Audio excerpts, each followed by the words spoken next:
Did you know that a young boy drowned the year before those two others were killed? The counselors weren't paying any attention. They were making love while that young boy drowned.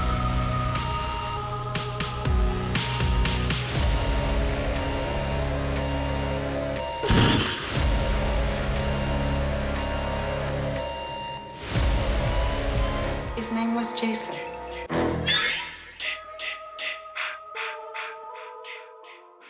Well, after verbally sucking off parts 1 and 2 of the Friday the 13th franchise, you'd probably think that you're a long way off from me talking smack about any of these movies.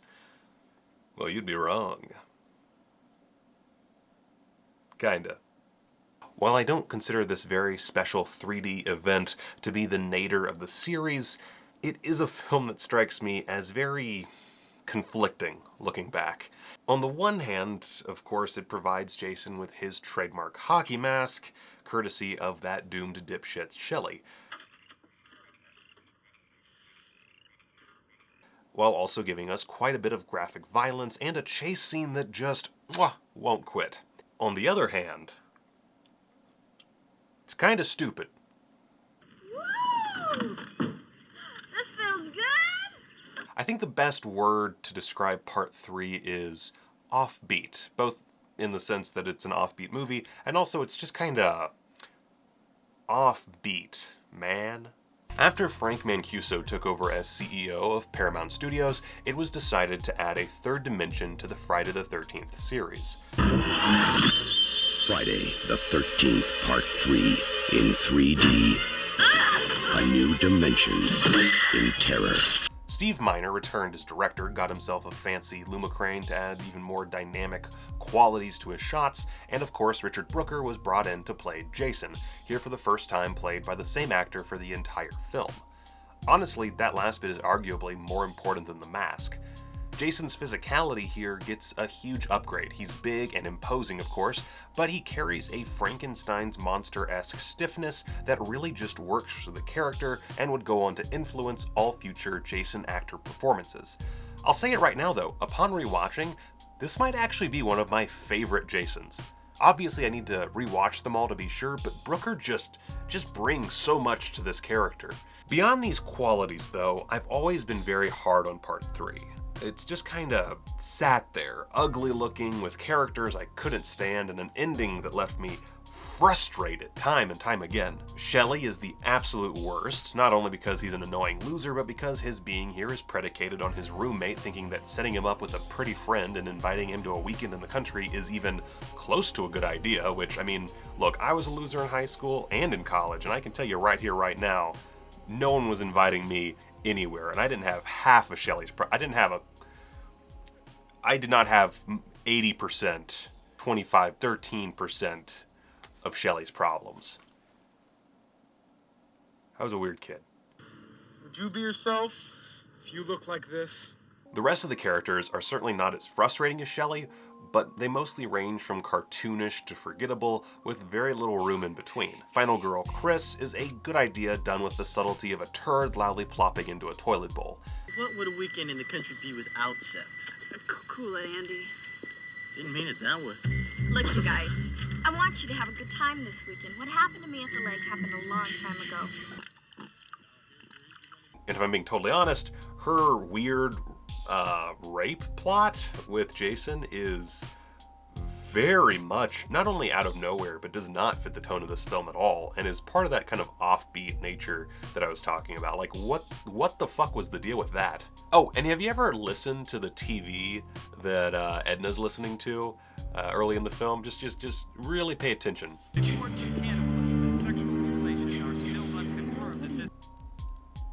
Gross. Andy and Debbie are likable enough in the moment, but wind up lost in the shuffle. The stoner couple makes even less sense than Shelley. They have borderline no real interaction with the rest of the group, and I can only assume that they're meant to be college friends of Andy's, which, again, I don't know. I don't understand this guy's friend group at all. In the past films, you could really see the kids hanging out with each other. It helps that in parts 1 and 2, they're just camp counselors that kind of have to be there, but like, you get the dynamic. They seem like they get along pretty well for the most part.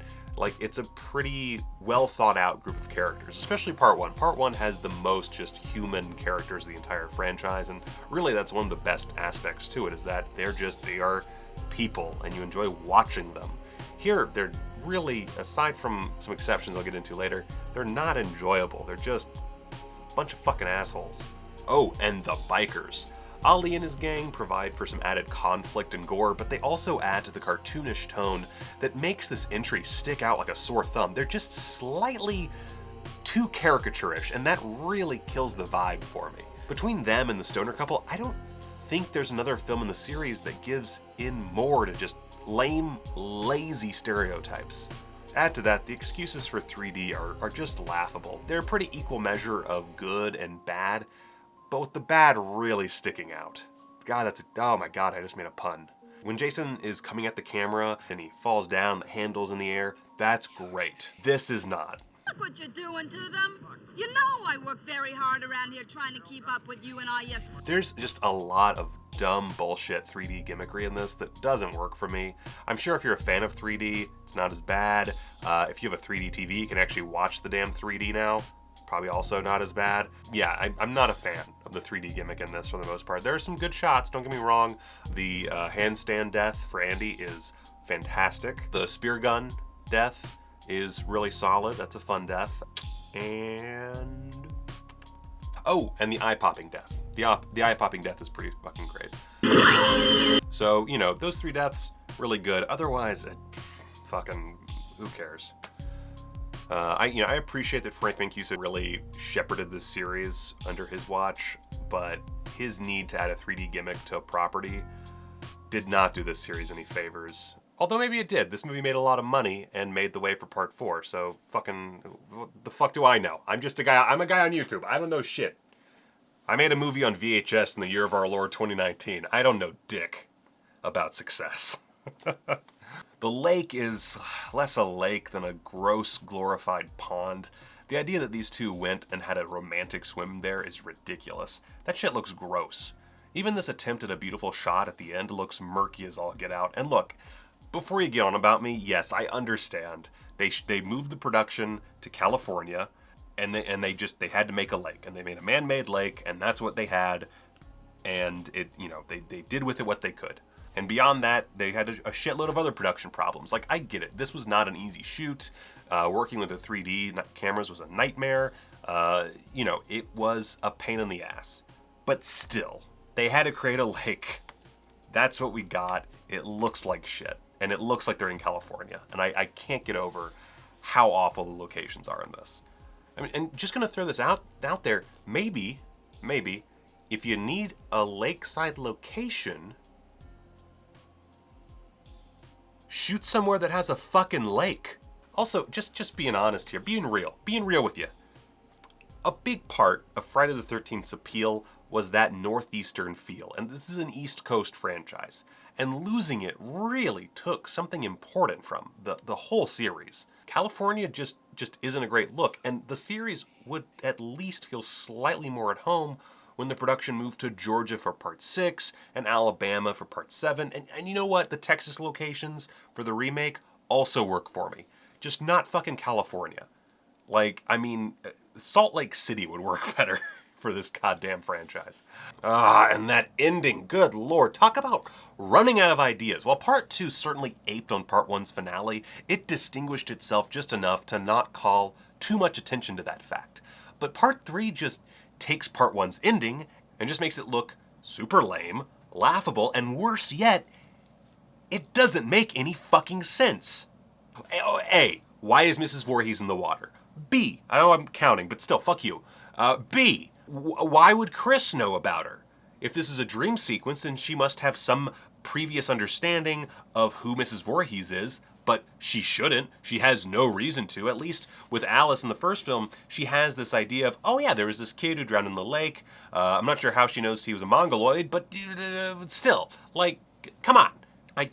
Oh my god. And it looks bad. It looks like she's and she has those fucking worms. Just looks so cheap and shoddy. I don't like it. I don't like the ending.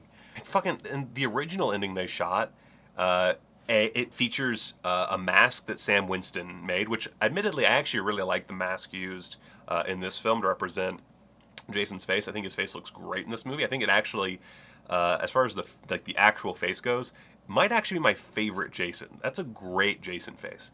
But they did have a mask made by Stan Winston that they never used in the final product that was a part of that original ending, where basically she's still dreaming, but it ends with her getting decapitated by Jason, and then I guess she wakes up.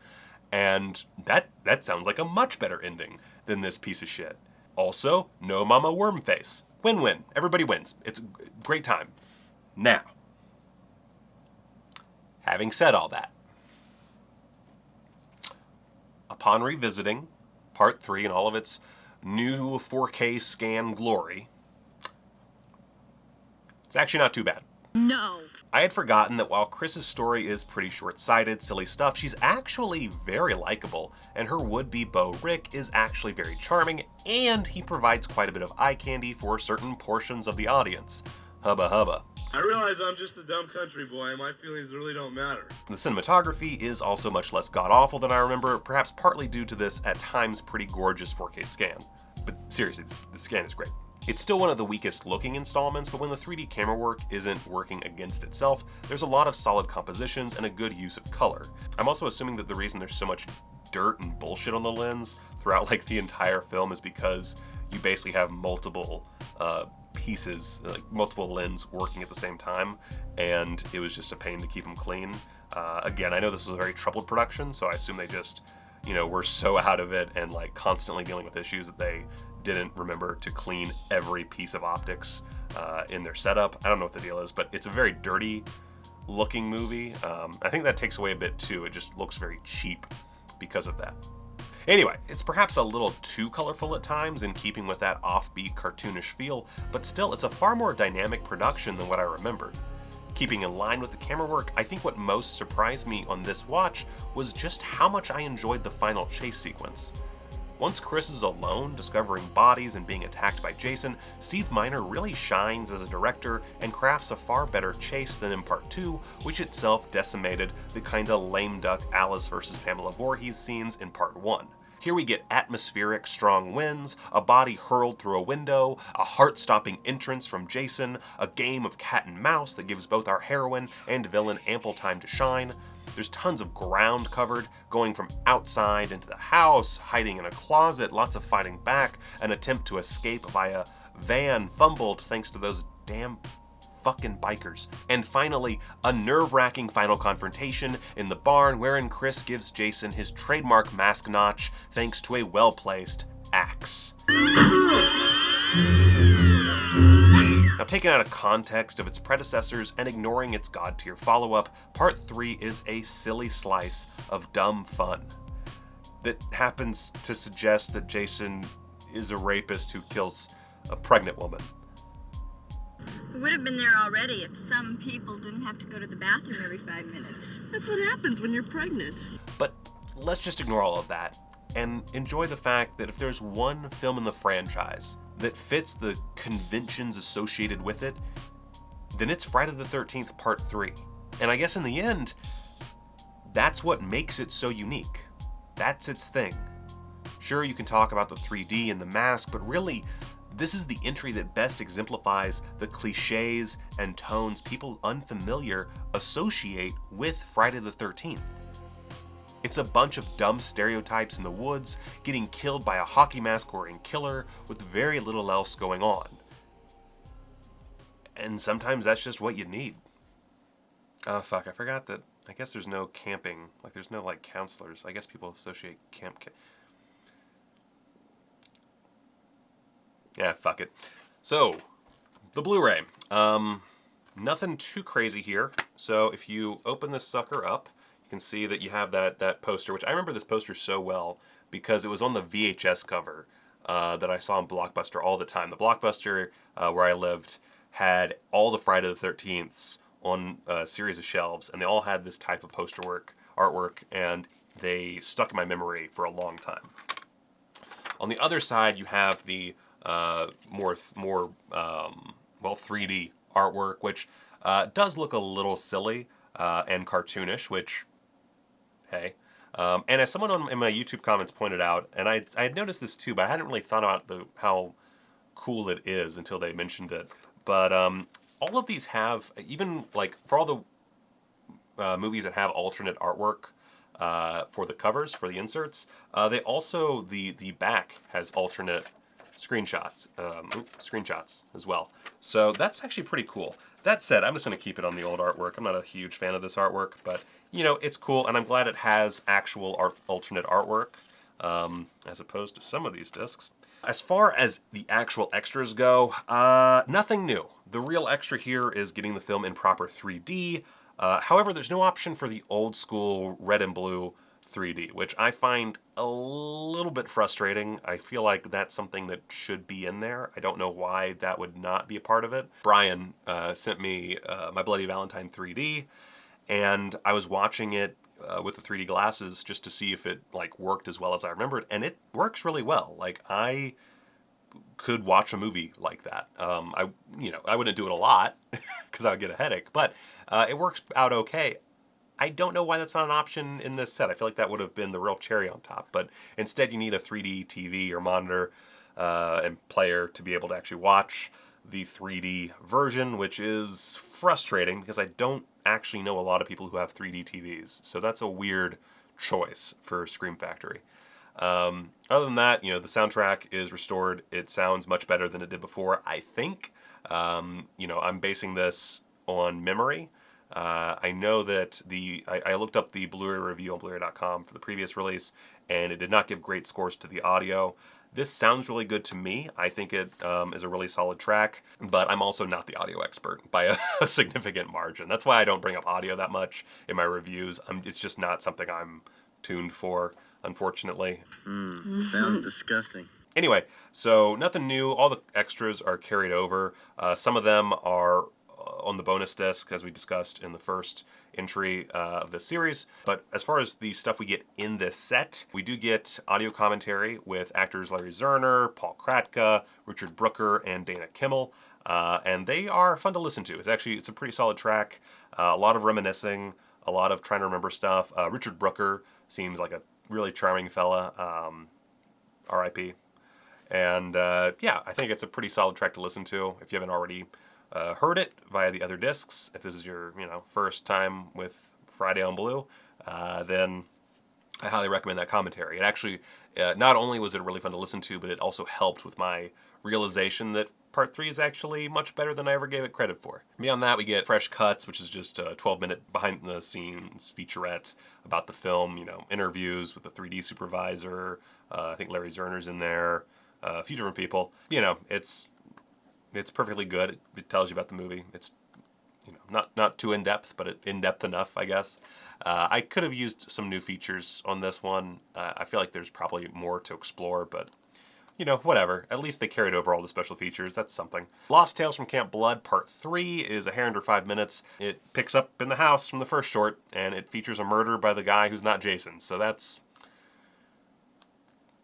cool, guys. You can also get that Fangoria article, of course, as usual, by accessing it through your PC. By the way, if you're having any trouble with that, it's very simple. If you're on Windows, just open up Explorer, go to the side, bitty bop, where all the drives are. You should see your Blu-ray drive somewhere in there with the Friday disc in there, and just click on that. There should be a PDF that you can open up, and that's the Fangoria article. Then beyond that, we get theatrical trailer, TV spots. Oh, baby. Oh, let me just rub my little cat nipples. Oh, baby. Oh, radio spots. Oh, radio spots. Oh, yeah. Oh, I love my radio spots. Oh. Merch in the store linked below. You can pretend to be a fat... Look at me. I'm a fat cat. Oh, and there's stills galleries. So, that's cool. Yeah, so not the most impressive disc in the world as far as special features go, but again, as I previously noted, there's a shitload of special features. I was watching Dr. Wolfula's review of the set, and he said there's like 25 hours worth of special features, which sounds about right, and holy shit, that's a lot of special features. So I'm not too bummed about the lack of special features. The commentary that they carried over is great. Of course, Richard Brooker is dead, so you can't bring him back anyway. I feel like he wouldn't do it, but I could have used a Steve Miner commentary for this and Part 2. But considering it's so hard, took so long to get a fucking interview out of that guy, I feel like it's just not something that's going to happen anytime soon, so whatever. Yeah, so that's part 3. Again, I don't think it's the most amazing movie in the world, and there's certain elements that I didn't really talk about too much that, you know, you could really go into as being a little iffy. You know, it has that kind of fun-loving, dumb feel, but at the same time, there's a character who is pregnant and is murdered brutally, and they really focus on the fact that she's pregnant several times in the movie, and it's like, I don't understand, because, like, it's not funny that she's pregnant and dying. It's sad and tragic, and she's also, like, one of the 2 most likable characters in the movie, so I don't really get why that's in there if they're trying to make this silly movie that features Cheech and Chong stereotypes, and, you know, I don't know. And there's more tragedy to it. I mean, like, they position Shelley as a tragic character. There's that scene where, you know, what's-her-face hippie chick doesn't believe him when his throat's slit and he's just bleeding out there. And it's shown as kind of a sad moment where, you know, the boy who cried wolf dies tragically. But, you know, the character's so unlikable that, you know, I'm fucking glad he's dead. Guy sucked. Like, I can understand feeling sympathy for him, but at the same time, he's a fucking asshole. What a douche. So, you know, part 3, not my favorite. Better than I remember it being. It probably is going to stay roughly in the same spot when I eventually do a ranking video. I don't think it really went up too many notches for me, but it's definitely better than I recall, and that's a pleasant surprise. I'm glad that I know that I can rewatch this and enjoy myself when in the past, I for some reason, I was just always really bored by it. And I think that's just a testament to how over time tastes change, and you shouldn't be afraid to go back and revisit movies that you didn't like at the time, because there is a chance that maybe you'll wind up liking it, or you'll hate it more. I don't know. Again, taste is subjective. So anyway, if you don't have fond memories of part 3 and you haven't watched it in a while, give it a watch. That's really the point of this whole video. Like, that's my thesis for this review. So yeah, that's it. You know, check me out on the Twitters, the Facebooks, the Instagrams, all that bullshit. Check out my merch page. It's linked down below. Maybe find me on the Patreon and be like, yo, Michael, here's some shekels. Whatever. Either which way, thank you so much, and go watch a movie!